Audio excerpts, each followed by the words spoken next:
po guys, so magpapatawa tayo. Ayusin ko lang. Ari po. Panatin ako tubig, bingket style. Habang hindi ka pa labas, itakutin. Yan.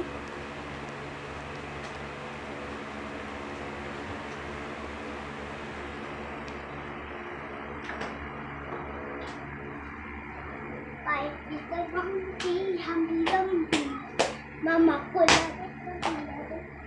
Sige, pag-ilan ko. Naroon na kayo. Upos, kanyang naka-off. Awala di at tutubi at ringgel style. How di ka na ba ibaguhin?